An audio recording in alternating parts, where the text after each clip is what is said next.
15 minutos, Pablo Macchini. Buenos días, gracias Julio Martínez y Pozo. Buenos días, bienvenidos y bienvenidas. Denme un segundito, que a esta edad uno comete una serie de errores manejando estos aparatos, pero aquí estamos. Me uno al agradecimiento por el buen momento, feliz momento que pasamos ayer todos con el equipo de Radio Cadena Comercial, los talentos, con todos los empleados, como ya nos tiene acostumbrado la empresa. Qué feliz momento compartir en franca camaradería, y en esta oportunidad eso no es un decir, sino es fruto de una gran realidad. Buenas noticias, atención que la Orquesta Sinfónica Nacional se va a presentar en Baní el próximo viernes 16 a las 7 de la noche. Tenía que ser en el Centro Cultural Perelló, no podía ser en otro lugar. O sea que, además reforzada con Maridalia Hernández y Frank Seara. Pero ven acá, ¿y ese tráfico de influencia de ustedes los brasileños? O sea, ya te he dicho a nivel que Baní es... Baní. O sea, las águilas y Baní es Baní.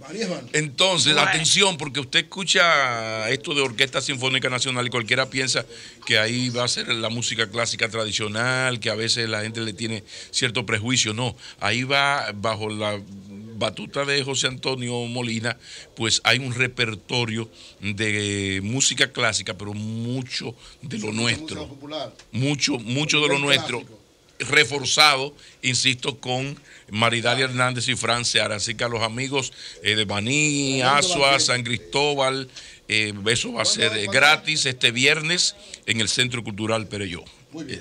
Gracias a Marina Román y Asociados por el presentito. Esto se agradece mucho. Miren, el fin de semana se estuvo celebrando en el mundo el Día de los Derechos Humanos.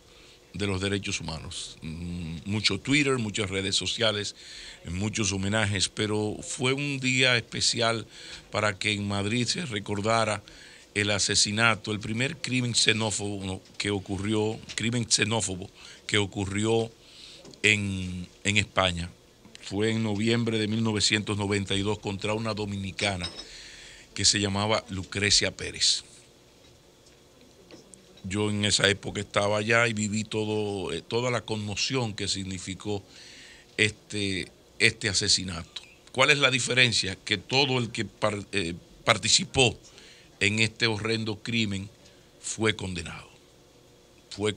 Y una denuncia a la sociedad española, la mejor sociedad española, se lanzó a las calles. Hubo una caminata, una marcha de indignación popular por este asesinato de más de 1 millón de personas en ese entonces. Entonces, como estamos en un mundo de tanta migración, en el caso dominicano nos vamos a Estados Unidos, nos vamos a España. En el caso dominicano, como centro, recibimos ahora a los haitianos siempre, pero ahora también muchos cubanos, venezolanos, colombianos. Bienvenidos sean todos, pero es bueno recordar que ese sentido de tolerancia que uno le exigió con tanta vehemencia a los españoles, al pequeño porcentaje de españoles xenófobos y racistas, bueno, eso tenemos que aplicárnoslo nosotros también cuando nos toque recibir migrantes. Yo recuerdo el choque cultural que se daba porque, por ejemplo, las muchachas dominicanas se derrizan el pelo. Entonces, en Aravaca, en la comunidad de Madrid donde ocurrió el crimen, las muchachas los domingos en la tarde iba y se sentaban en el parque y una amiga le desrizaba el pelo. Eso para nosotros es una parte de algo muy normal, ¿no?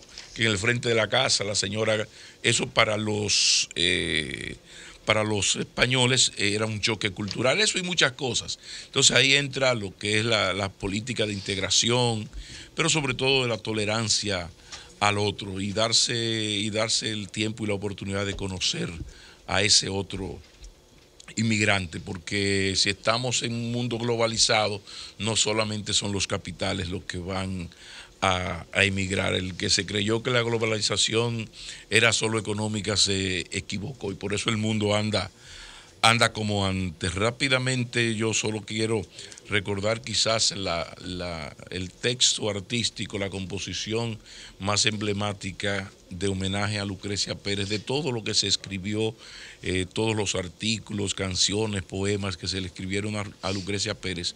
Hubo un cantautor andaluz que se llamó Carlos Cano, que le escribió un homenaje a Lucrecia y decía más o menos: yo te quiero escribir una carta de amor que llegue a tu país en semilla de flor, que atraviese en la noche océano y tormenta, luego como un lucero deje un sueño en tu puerta. Yo te quiero cantar y pedirte perdón por tu muerte, Lucrecia, por esta canción que comprenda la luna, el ron y la palmera, que en tu isla Canela solo come el tiburón. Pero entonces, antes de irte, Pablo, yo quiero a otro tema. Robarte un pedacito. No, del mismo tema. Mira, bueno. Pía Castro, que es una joven presentadora de la Deutsche Welle, de la televisión alemana, vivió aquí en Naco, es de origen dominico-colombiana. Ella publicó en su cuenta de Twitter un mensaje, incluso ella nos sigue en Sol, que decía que una joven alemana que ayudaba de colonia a los inmigrantes, a los refugiados, fue violada y asesinada por uno de ellos, y que la prensa europea, la prensa alemana sobre todo, lo había ocultado por temor a despertar una euforia anti-inmigrante. Sí. Eso lo publicó Pía Castro. El mundo enfrenta un desafío que yo creo que nunca lo había enfrentado. Te va a cuadrar por un comentario, porque te veo cuadrado por un comentario. ¿Cómo tratamos este tema? Te veo cuadrado por otro comentario. Te queremos, Julio. Te queremos, Julio. Te queremos. Es decir, yo digo, ¿cómo enfrentamos estos desafíos? Hoy que las sociedades comienzan a ver la importancia también de defender sus espacios a nivel global, en un mundo que ya va por más de 7.000 millones de personas y que se proyecta a 10.000 en el 2050. Muy bien, muy bien. Ese es un tema. Un adendo, ese fue un adendo. Pero señores, miren, y mi tolerancia, como yo estaba hablando de tolerancia, no podía, ¿verdad? Sí, con los hechos, negar la palabra después de la muerte de Lucrecia. No, pero miren, señores, un cambio radical, porque de lo que quiero hablar es de que sin partidos políticos no puede haber democracia. Los partidos políticos, que son la expresión de lo que es un país, lo que es un electorado, son fundamentales. Y de repente uno se está encontrando con que la República Dominicana, a pesar de que la partidocracia reinante gana siempre, la inmensa mayoría de los que votan le votan a esa partidocracia, cuando usted revisa, hay un momento de grave crisis en todos los partidos, unas más disimuladas que otras, pero a uno le preocupa porque cuando vienen esos malos tiempos de la clase política tradicional, no siempre surgen alternativas que mejoran lo existente, sino todo lo contrario. Y a mí me preocupa mucho eso. Si usted hace un recuento, el PRD se dividió, es un partido dividido. El PRM, que sale de esa división, tiene 2 cabezas, y ustedes saben lo que pasa en un partido con 2 cabezas que no ha logrado el mínimo nivel de institucionalidad, porque ni siquiera ha podido celebrar unas primarias para elegir sus autoridades de la manera más democrática posible. El Partido Reformista, qué palabra decir que no te duela, porque ya ahí queda poco por hacer y queda poco por ver. Ahora un grupo no está conforme con lo que hace el otro grupo, le da una especie de golpe de Estado y ahí está la división por igual. Pero cuando tú revisas, te das cuenta de, bueno, ¿cuál es la alternativa a esto? Yo cuando entrevistaba a Guillermo Moreno, uno decía, bueno, es que el partido Alianza País, en el momento en que su dirigente máximo nos habla de que el problema no es el PLD, ni el PRD, ni el Reformista, sino el sistema de partidos, el sistema político. Uno decía, bueno, pues qué bueno porque están apostando a ser la alternativa. De repente, bajo ese argumento no se participó en el gran bloque opositor, que no pudo ser, pero resulta que después andan reunidos macos y cacatas.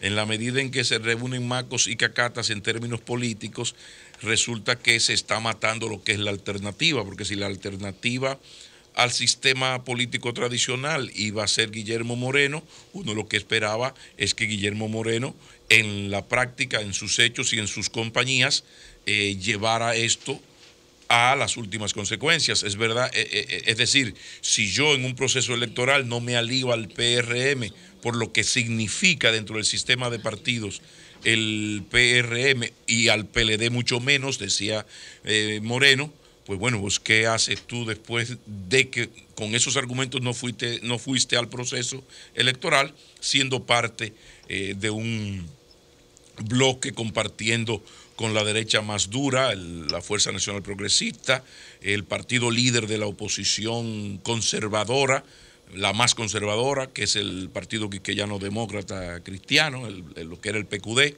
y que fue el que sacó más votos, es el partido líder de lo que yo llamo la derechona, pero de repente uno cuando va mirando las alternativas, tú dices, bueno, pero ¿qué nos está pasando?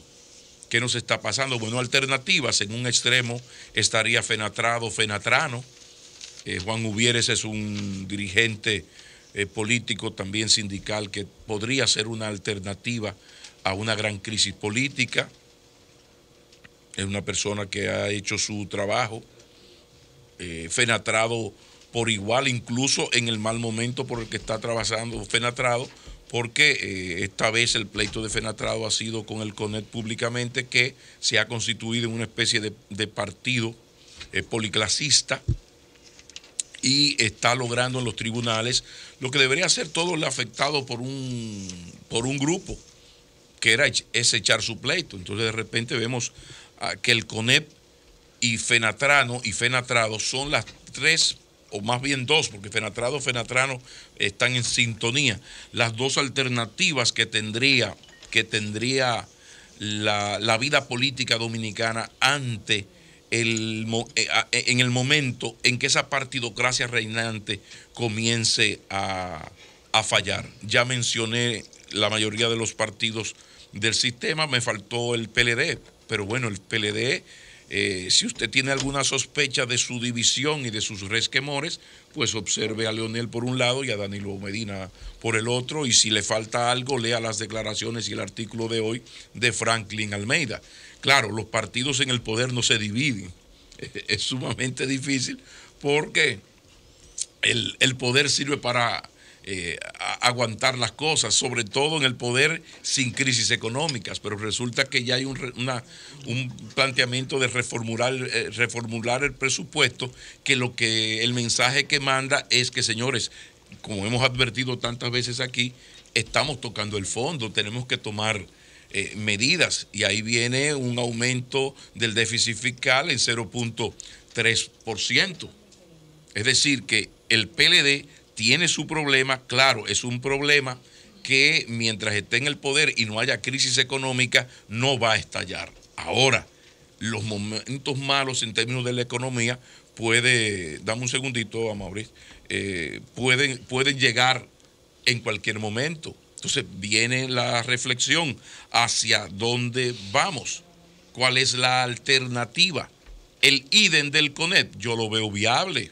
Incluso el CONEP ha sido tan astuto que ha logrado que ONGs, que son la negación de los planteamientos políticos conservadores del CONEP del IDEN, se adhieran a esa línea. Un poco lo que está pasando aquí con la oposición, donde tú ves a Guillermo Moreno y a Tavares Mirabal al lado de Vinicito y Elías Huesín Chávez. Entonces tú dices, bueno, en todo este lío, ¿por dónde va a salir el país? ¿Qué va a ocurrir? ¿Cuál es la alternativa? Lo cierto es que yo pienso que mientras no, en el mundo de hoy, lo económico es lo que predomina. Mientras aquí no hay una gran crisis, el PLD seguirá en sus 15, pero los malos tiempos pueden llegar económicamente. Que por cierto, y finalmente, es ahí la evidencia de por qué Leonel Fernández en su momento, Danilo Medina en su momento, Peña Gómez en su momento, según les conviene a cada cual en cada momento, han tenido razón. No es bueno que el Poder Ejecutivo controle al Poder Legislativo, porque entonces no está el debate. Hay una decisión del gobierno, tiene sus argumentos válidos algunos, de reformular el presupuesto, lo envía, pero ahí no hay una oposición con quien haya que sentarse a debatir todo esto. Esto es simplemente una orden del comité político que se va a cumplir. Ojalá que los dominicanos seamos más danilistas, peñagomistas y leonelistas a la hora de los procesos electorales, entender que es bueno, sano para una democracia que el Poder Ejecutivo no controle el legislativo, sea quien sea que gobierne. Cambio y fuera. El sol de la mañana.